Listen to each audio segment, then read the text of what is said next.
contabilizamos tudo que é seu é meu, tudo que é meu é seu, escolhemos a comunhão universal de bens. Tudo que é meu, tudo que é seu, né? Aí nós escolhemos a comunhão, separação total de bens. O que é meu, o que é seu, no final contabilizamos tudo, escolhemos participação final dos aquestos. Diz aí, Neide, quais são os regimes de casamento e os direitos e deveres de cada um desses? Boa noite, pessoal, tudo bem? Prazer estar aqui com vocês, né? E nós vamos falar um pouquinho, conhecer os regimes de casamento. Eu vou começar a falar sobre o pacto antinupcial. Esse pacto antinupcial é um contrato solene, né, feito por escritura pública no cartório de notas, né? Esse pacto antinupcial ele é obrigatório nos casamentos que são o regime de comunhão universal de bens, o regime de separação total de bens e o regime de comunhão, e no regime de comunhão de participação final dos aquestos. No regime de comunhão parcial de bens, não é necessário fazer esse pacto antinupcial, porque esse regime ele já é previsto no nosso Código Civil. É o regime que vai vigorar caso os noivos não escolherem um desses três regimes, né, que eu citei aqui anteriormente. No regime de comunhão parcial de bens, o propósito dele é de regulamentar as questões, né, patrimoniais e também a escolha do regime, né, que os noivos vão se casar, a escolha de regime de casamento. O pacto antinupcial ele deve ser averbado no registro de imóveis, dando assim publicidade ao ato. O que seria essa publicidade, né? Se tornando público, divulgando esse ato, né, entre os noivos. Esse pacto feito por menor de 18 anos, ele está condicionado à aprovação do seu representante legal. Seu representante legal seria seus pais, né, os tutores, para ter validade, exceto nas hipóteses do regime de separação de bens, né? Agora nós vamos conhecer os 4 tipos de regime de casamento que o nosso ordenamento jurídico traz, né? Está no Código Civil. Os 4 são a comunhão universal de bens, que seria o primeiro regime que nós vamos falar. Esse regime, ele foi obrigatório, né? Ele deixou de ser obrigatório desde 1977, né? Não é mais obrigatório. Nesse regime, todos os bens, né, atuais e futuros dos cônjuges passam a ser comum entre o casal. Ou seja, os bens que os cônjuges tinham antes do casamento e os bens que os cônjuges adquiriram após o casamento, eles se transformam em um único patrimônio. Porém, são excluídos da comunhão os bens, né, de doação, de herança, derivados de troca com cláusula de incomunicabilidade. Essa cláusula é uma cláusula que você faz, então esses seus bens não vai comunicar, né, mesmo você casando na comunhão universal de bens. O próximo regime, e nesse regime é necessário, né, que se faça esse pacto antinupcial no cartório de notas, né? É necessário. O próximo regime é o regime de comunhão parcial de bens. Esse regime ele é previsto no nosso ordenamento jurídico. É o regime que, caso os noivos não escolherem um regime de casamento, vai ser esse que vai prevalecer entre os noivos.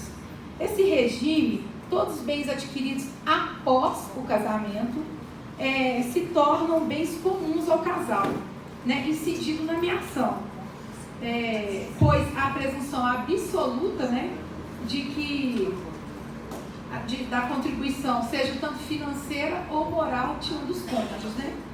Mais que justo, né? Contribuiu, então vamos dividir, né, gente? Já os bens que cada cônjuge possuir ao casar são excluídos da comunhão, esses não entram, né? E pertencendo à pessoa de cada um, não integrando no patrimônio do casal. Esses bens não integram, né, no seu patrimônio. E são incomunicáveis os bens, né, cuja aquisição tiver por atributo uma causa anterior ao casamento, né? Um exemplo seria a herança, né? A doação que você já tinha uma previsão de receber antes de casar e você casou, então esse dinheiro é dessa origem, né? Que você já tinha antes do casamento, também não entra. E nesse regime não é obrigatório, não é necessário fazer o pacto antinupcial, porque é um regime, né? Que é isso mesmo. Não é necessário fazer porque é o regime de regra do nosso ordenamento jurídico. Então, esse não é necessário fazer o pacto antinupcial. Nosso terceiro regime que nós vamos falar é o regime de separação total de bens. Nesse regime, esse regime ele é obrigatório. Isso é bacana, é um conhecimento bacana. Esse regime ele é obrigatório para as pessoas maiores de 70 anos. Então, se a pessoa tem 70 anos e ela quer se casar, ela não pode escolher o regime. É esse regime que vai prevalecer. Ele também são para as pessoas que contraírem com inobservância das causas suspensivas, né? Que o colega aqui falou, Guilherme, que é também previsto em lei, e que pessoas também que dependerem de casar com suprimento judicial. Então, essas pessoas elas têm que se casar nesse regime obrigatório de bens. Entretanto, gente, qualquer pessoa, né, convencionalmente poderá se casar nesse regime, né? Nesse regime, todos os bens, tanto os atuais quanto os futuros, permanecem sob a administração exclusiva do cônjuge. Ou seja, não se comunicam. Visto que na separação total de bens convencional, né, onde que os noivos manifestam a sua vontade, né, livremente, é indispensável, né, a lavratura de escritura pública do pacto antinupcial. Tem que ter esse pacto antinupcial para a realização do matrimônio. Lembrando que, independente disso, ambos os cônjuges são obrigados a contribuir, né, para as despesas do casal na proporção dos seus rendimentos, dos seus bens, né? E salvo estipulação em cartório do pacto antinupcial. E o nosso quarto e último pacto é o regime de participação final dos aquestos. Nome bonito, né? Mas muito incomum. Quase ninguém casa nesse regime, né? É um regime, assim, muito pouco divulgado. E é um regime que cada cônjuge possui patrimônio próprio. Onde cada um tem o direito à metade dos bens adquiridos pelo casal.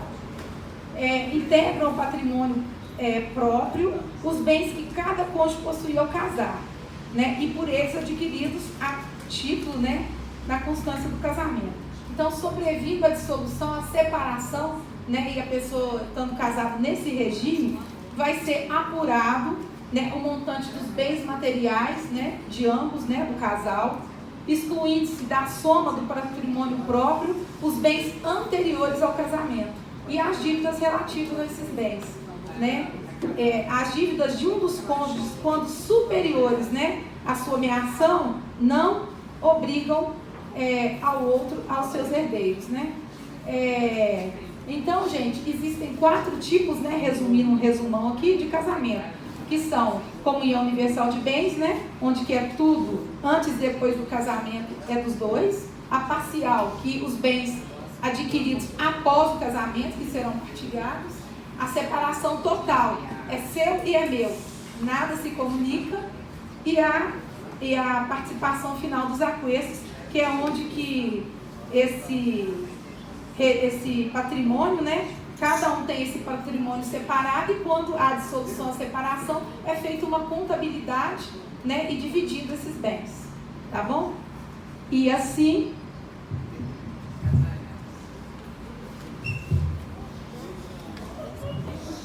Não é possível. Agora eu vou ter que provar que esse filho é daquele traste, que não vale nada aquele homem. Olha pra você ver o jeito que ele me deixou, gente. Olha pra você ver. Fala pra todo mundo que a gente não tá namorando, ó. Vou provar pra vocês tudo que nós estamos namorando. Olha essa barriga aqui. Olha pra você ver. Sabe que tá achando que é melancia, que engolir? Olha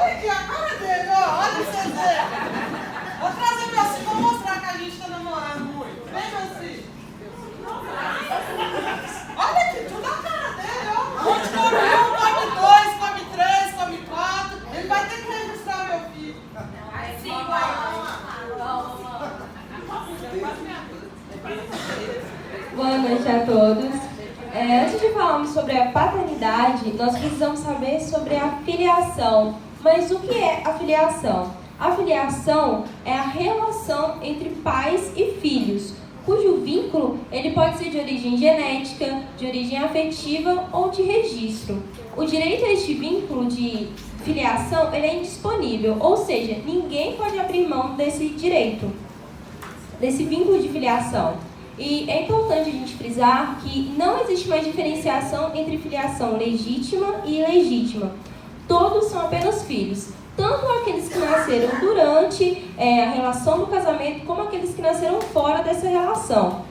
E os filhos vindos por adoção também, todos irão possuir os mesmos direitos. Então, aqueles filhos que nasceram no casamento, aqueles que nasceram fora do casamento ou os filhos adotivos, eles são filhos apenas, não tem nenhuma diferenciação. Eles possuem os mesmos direitos. E sobre a presunção de paternidade. No nosso Código Civil, nós temos algumas hipóteses que irão presumir a paternidade dos filhos concebidos na constância do casamento. E algumas dessas hipóteses são que são os filhos nascidos 180 dias, pelo menos, depois de estabelecida a convivência conjugal. E os filhos nascidos 300 dias após a dissolução dessa sociedade conjugal. E sobre a paternidade, a ação de investigação de paternidade, que é como foi mostrado ali no teatro. A investigação de paternidade, ela vai surgir para desvendar essa incerteza, para investigar e descobrir quem que vai ser o verdadeiro genitor, quem que é o verdadeiro pai daquela criança. Ela pode ser feita por um exame de DNA, que já é popularmente conhecido. Mas quem pode pedir essa investigação de paternidade? O processo de investigação de paternidade de um menor de 18 anos, ele deve ser aberto pela mãe desse menor e ela tem que ser representada por um advogado. Agora, se for uma pessoa maior de 18 anos, ela mesma pode entrar com esse processo, mas ela também tem que ser acompanhada por um advogado. E se, por exemplo, esse suposto pai, ele vai ser obrigado a fazer o exame de DNA? Olha, na nossa legislação, ela não obriga ninguém a fazer esse teste de DNA, esse exame. Até por causa de acordo com o nosso princípio de que ninguém pode ser forçado a produzir prova contra si mesmo. Mas, beleza, ele se recusou a fazer o teste de DNA, o exame. E aí, o que acontece? Olha, se o pai ele se recusa a fazer esse teste de DNA, esse exame, vai passar a existir uma presunção relativa de paternidade. Ou seja, vai começar a achar como se ele fosse realmente pai daquela criança. Porém, isso não vai se confirmar que ele vai ser realmente o pai. O que vai ser necessário? Vai ser preciso que a pessoa que abriu o processo de investigação de paternidade, ela apresentar outras provas. Por exemplo, evidências de que houve um relacionamento entre a mãe do requerente e o suposto pai, e do qual teve fruto essa gravidez. E também é importante salientar que não tem tempo para ingressar com esse processo de investigação de paternidade. Por exemplo, uma pessoa de 60 anos, se ela achar que uma pessoa de 80 pode ser pai dela, ela pode ingressar com uma ação para investigar a paternidade. E também é importante nós falarmos sobre alguns institutos que são muito importantes no direito de família, que é a guarda, a tutela, a curatela e a adoção. A guarda, ela consiste numa atribuição de pais separados ou a ambos do cuidado, do zelo, da proteção e da custódia do filho. Quando ela é exercida por apenas um dos pais, ela é chamada de unilateral ou exclusiva. Agora, se for por ambos os pais, ela é chamada de guarda compartilhada. E também tem um outro tipo de guarda, que é aquela feita por uma família substituta, caso os pais eles forem suspensos ou destituídos do poder familiar, ou ainda para preparação para a tutela ou para a adoção. A tutela ela é um instituto que vai visar proteger o menor cujos pais faleceram ou são considerados judicialmente ausentes ou decaíram do poder familiar. Então, a gente pode dizer que a tutela ela tem como finalidade suprir a falta dos pais. A curatela ela vai usar as mesmas regras da tutela no que lhe couber. Porém, a sua premissa é a proteção da pessoa maior, civilmente maior, ou seja, a pessoa maior de 18 anos, mas que é incapacitada para os atos da vida civil. Por exemplo, uma pessoa idosa que possui uma doença